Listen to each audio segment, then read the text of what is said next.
Hello everyone, I am Navneet Kumar Angra and you are watching my YouTube channel Physics Class with Navneet Sir। बेटा आज जो हम topic करने जा रहे हैं वो हमारे पास क्या है? Electric field intensity at any point due to the short electric dipole. मैं फिर से अपना टॉपिक रिपीट कर रहा हूं, जरा सभी बच्चे ध्यान देंगे। Electric field intensity at any point due to short electric dipole. बेटा इसको करने के लिए हमने क्या करना है? सबसे पहले हमने एक शॉर्ट इलेक्ट्रिक डाइपोल ले लिया लाइक दिस। एक हमारे पास माइनस क्यू चार्ज है और एक हमने क्या ले लिया? प्लस क्यू चार्ज ले लिया। हमने मान लिया कि इसका जो सेंटर है वो ओ पॉइंट यहां पे एक्ट कर रहा है। अब इस डाइपोल की वजह से हमने क्या करना है? किसी भी पॉइंट पे इलेक्ट्रिक फील्ड निकालनी है। हमने जिस पॉइंट पे इलेक्ट्रिक फील्ड निकालनी है हमने मान लिया वो पॉइंट P आ गया जी। और उस टाइम O से लेके P का जो डिस्टेंस हमारे पास बन रहा है इसको हमने मान लिया R। अब since we all know that कि direction of the electric field, direction of the dipole moment जो है that is always be from negative to positive charge. तो हमारे पास क्या बन जाएगा? इस तरीके से जो डाइपोल मोमेंट की डायरेक्शन है वो आपके पास इस तरीके से आ गई। और यहां पे ये एंगल जो डिस्क्राइब कर रहा है this will be the theta आ गया। बेटा अब हम क्या बोल रहे हैं कि यहां पे जो P वेक्टर है वो हमारे पास क्या एक्ट कर रहा है? Electric dipole moment. और इलेक्ट्रिक डाइपोल मोमेंट जो हमारे पास है वो हमारे पास क्या हो रहा है? यहां पे दो कंपोनेंट में रिजॉल्व कर रहा है। देखिए यहां पे एंगल ये बना रहा है, उसको तो मैं लिख सकता हूं P cos थीटा कंपोनेंट आ गया। और दूसरा कंपोनेंट जो इसका बनेगा वो बिल्कुल क्या बनेगा कि ये इस लाइन से बिल्कुल परपेंडिकुलरली एक्ट करेगा और इस कंपोनेंट का नाम हम लिखेंगे P sin थीटा आ गया जी। अब हमने क्या करना है बेटा? सबसे पहले जो कंपोनेंट P cos थीटा इसकी वजह से P पॉइंट के ऊपर इलेक्ट्रिक फील्ड निकालनी है। तो before of the that one तो हम यहां पे थोड़ा सा इसको नोट कर लेते हैं। तो हमने क्या लिखा? Here P is resolves into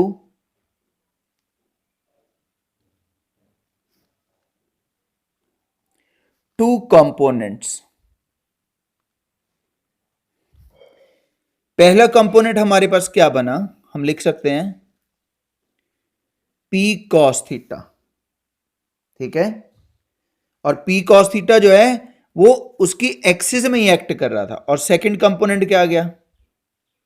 P sin theta, ठीक है। पहला कंपोनेंट क्या आ गया? P cos थीटा और दूसरा कंपोनेंट क्या आ गया? P sin theta. अब हमने electric field intensity at point P निकालनी है due to the P cos theta. बेटा अगर मैं इसके कोरस्पॉन्डिंग निकाल लूंगा तो क्या होगा कि जो P cos थीटा है या ये पॉइंट जो है ये इसकी एक्सिस में ही एक्ट कर रहा है। तो इसका मतलब इसकी वजह से जो इलेक्ट्रिक फील्ड इंटेंसिटी निकलेगी उसका नाम हम रख देते हैं E1। तो therefore electric field intensity at point P due to the component P cos theta, तो हम लिख सकते हैं तो E1 इज इक्वल टू हमारे पास क्या बनेगा? 1/4 पाई एप्सिलॉन नॉट। तो हमारे पास क्या होता था? 2P over are cube. तो यहां पे हम लिख देते हैं 2P ओवर आर क्यूब। लेकिन P का कंपोनेंट हमारे पास क्या है? That is P cos theta. तो इसको साथ में हमने P cos थीटा लगा दिया। मान लीजिए उस टाइम आपने जो इसकी डायरेक्शन की बात कर रहे हैं इस पॉइंट को आपने D मानना है, तो it will be acting along PD। तो मैं लिख सकता हूं along PD। Name that this is the equation number 1 आ गया। अब हमने क्या करना है? फिर से पॉइंट P के ऊपर इलेक्ट्रिक फील्ड इंटेंसिटी निकालनी है, लेकिन अब किसकी वजह से निकालनी है? P sin थीटा वाले कंपोनेंट की वजह से। तो हम लिख सकते हैं therefore electric field intensity at point P due to the component P sin theta. देखो बेटा ध्यान से देखो, अगर मैं इस पॉइंट को देखूं तो इसके कॉरस्पॉन्डिंग ये जो P sin थीटा, तो अगर मैं इसकी डायरेक्शन बनाऊं तो यहां से ऐसे ही बनेगी ना हमारे पास। तो ये बिल्कुल इसके लिए इक्वेटोरियल लाइन के ऊपर एक्ट कर जाएगा। तो मैं लिख सकता हूं अगर इक्वेटोरियल लाइन पे है तो यहां पे हमारे पास P ओवर आर क्यूब आ जाता है 1/4 pi epsilon not into P over are cube. तो हम लिखेंगे electric field intensity at point P due to the component P sine theta. तो क्या बना 1/4 pi epsilon not P sine theta over are cube. देखिए ना, अगर इसकी डायरेक्शन ऐसे है तो हमें पता था कि डाइपोल मोमेंट से इलेक्ट्रिक फील्ड हमेशा क्या करती है, ऑपोजिट एक्ट करती है। तो इस टाइम इलेक्ट्रिक फील्ड इंटेंसिटी की जो डायरेक्शन आएगी वो हमारे पास इस तरीके से आएगी। इसको हम क्या लिख सकते हैं, E2 लिख सकते हैं। ठीक है, अगर ये D पॉइंट है इसको C मान लेते हैं तो हम कह सकते हैं यहां पे this is along PC, name that this is the equation number 2 आ गया जी। अब देखिए बेटा, हमारे पास E1 की वैल्यू आ गई, E2 की वैल्यू भी आ गई। अब अगर इनको ध्यान से देखें तो ये दोनों म्यूचुअली परपेंडिकुलर है ना, 90 डिग्री पे है। अगर हमने इनका रिजल्टेंट वेक्टर ड्रॉ करना होता, ठीक है, तो उसको हमने क्या मान लेना, E वेक्टर से, और यहां से आपने इसको और यहां से आपने इसको इस तरीके से मिला देना।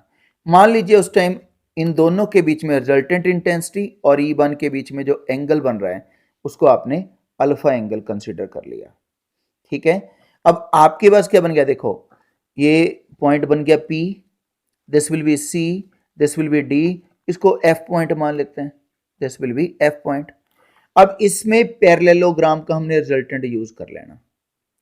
अब देखिए ना, हमारे पास जो E1 और E2 है वो दोनों 90 डिग्री पे है। तो अगर मैं पैरेललोग्राम का लॉ यूज कर रहा हूं तो रिजल्टेंट के अकॉर्डिंगली हमारे पास क्या बनना चाहिए था, तो हमारे पास ऐसे नहीं बनना चाहिए था E is equal to under of E1 square plus E2 square plus 2E1 E2 cos theta.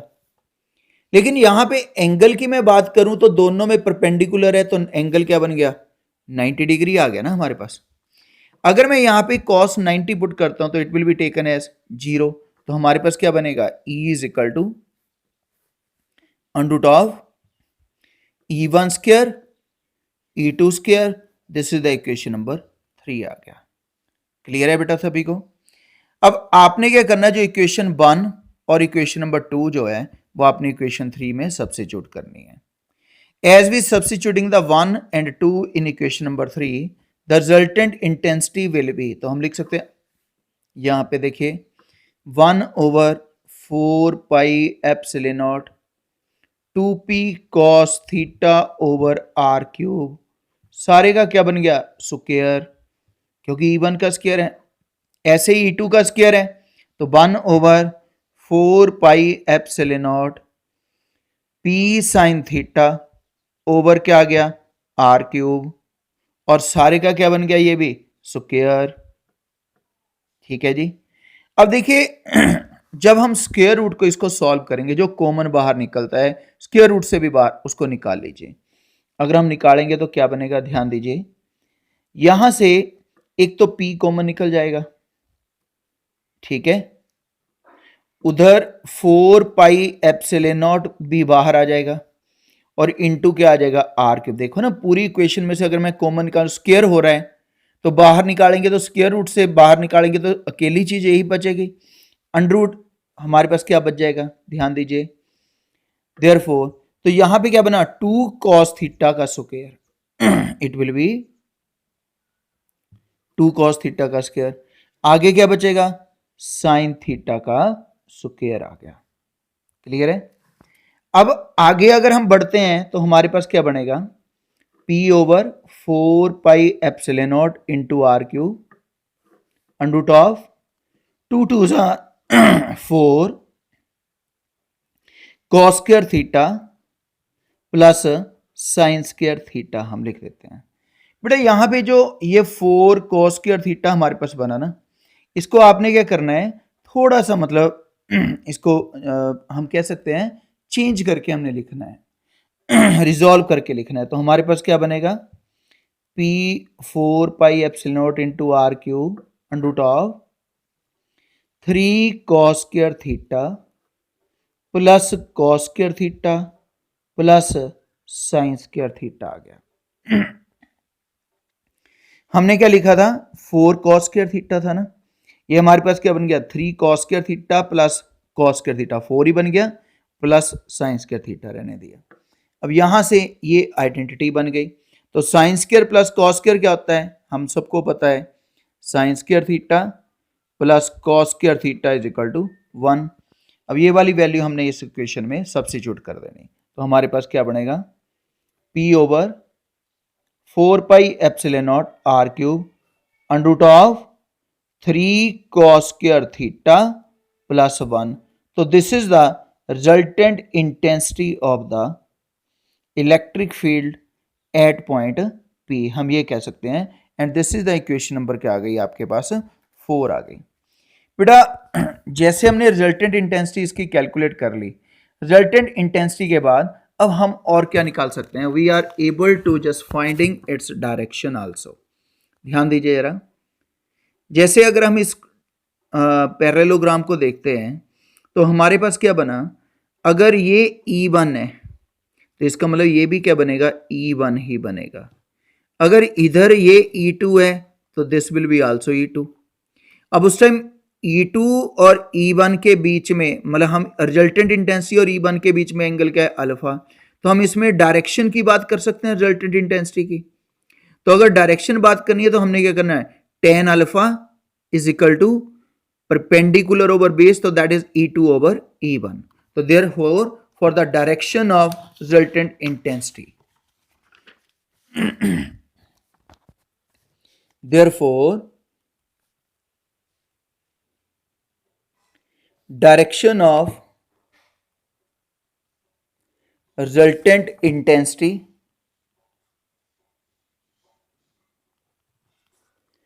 can be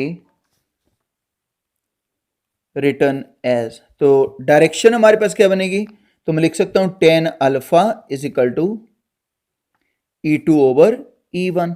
name that, this is the equation number कौन सी बनी जी, 5th। This will be the equation number 5th आ गई। अब आपके पास जो E1 और E2 की वैल्यू आ रखी है उनको आपने इक्वेशन नंबर 5th में सब्स्टिट्यूट करना है। तो E1 की वैल्यू क्या है, देखो जरा इधर, that is E1 is equal to this and E2 is equal to this. तो substituting 1 and 2 in equation number 5, ठीक है, substituting the put value of 1 and 2 in 5। तो जब हम इसको करेंगे तो क्या बनेगा, tan alpha is equal to, yes E2 की वैल्यू क्या है, 1 over 4 pi epsilon not P sine theta over R cube है बेटा। ऐसे ही इसकी E1 की 1 over 4 pi epsilon naught 2P cos theta over क्या आ गया, R क्यूब आ गया। जो कटता है उसको काट दीजिए, ये कट गया हमारे पास, P से P भी कट गया, R क्यूब कट गया। तो tan alpha will be 1/2 tan theta. तो ये हमारे पास डायरेक्शन की बात बनी। अगर अल्फा निकालना तो it will B tan inverse of the this one. This is the equation number 6 आ गया। अब हमने यहां पे 2 स्पेशल केस करने हैं। अगर मैं स्पेशल केसेस की बात कर रहा हूं तो जरा ध्यान से सभी बच्चों ने देखना है। पहला केस क्या है, हम ध्यान दीजिए, हम बोलते हैं कि अगर डायग्राम को हम ध्यान से देखेंगे, अगर शुरू में आपका ये जो डायरेक्शन जो था, ये मतलब हमारे पास जो ये डिस्टेंस जो था आर वाला, ये डाइपोल मोमेंट के साथ एंगल जो बना रहा था, थीटा बना रहा था।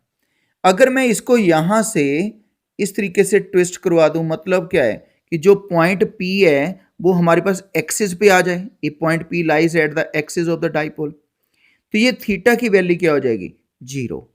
क्लियर है ना।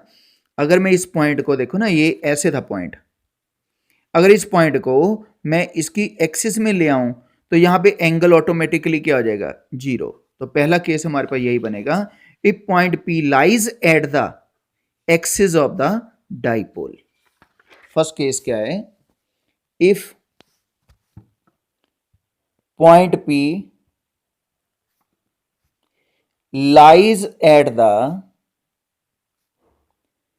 axis of the dipole, अगर एक्सिस ऑफ द डाइपोल पे हमारे पास एक्ट कर रहा है तो theta will be taken as 0 degree. अगर थीटा 0 है तो उस टाइम हमने क्या करना है, इसकी वैल्यू कहां पे सब्स्टिट्यूट करनी, इक्वेशन नंबर 4 में। तो therefore from the equation number 4 तो हमारे पास क्या बनेगा, E is equal to under of, yes sorry, E is equal to, yes पहले हमारे पास है P over 4 pi epsilon not into are cube और अंडर में 3 कॉस थीटा की वैल्यू क्या आ गई, 0 का स्क्वायर आ गया, प्लस क्या आ गया 1। तो E becomes P over 4 pi epsilon naught R cube, cos 0 1 का स्क्वायर 1, तो 3 इंटू 1 3 प्लस 1 4 आ गया। ठीक है, तो हमारे पास क्या बन गया, E is equal to 2P over 4 pi epsilon naught R cube, और मैं इसको लिख सकता हूं 1 over 4 pi epsilon naught 2P over are cube. तो ये जो आपके पास एक्सप्रेशन है बेटा, ये एक्सियल लाइन के लिए मैं लिख सकता हूं, एक्सियल लाइन के लिए आता था तो it will B E axial, हम इसको लिख सकते हैं। ठीक है, अब हमने क्या करना है, डायरेक्शन की बात भी कर लेते हैं। तो tan alpha is equal to 1/2 tan 0 आ गया हमारे पास। ठीक है, tan 0 इज इक्वल टू 0, तो it will be taken as 0, तो अल्फा किसके इक्वल आ जाएगा हमारे पास, that will be taken as 0। तो हम कह सकते हैं this is from the equation number 4 and this is from the equation number 6। तो ये 4 से बना, ये 6 से बन गया।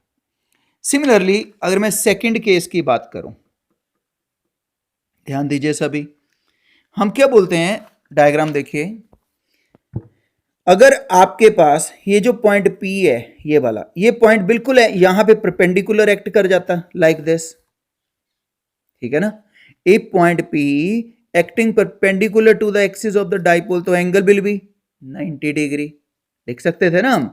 तो इक्वेटोरियल लाइन बन गई है, तो हम लिख सकते हैं देयरफॉर इफ पॉइंट P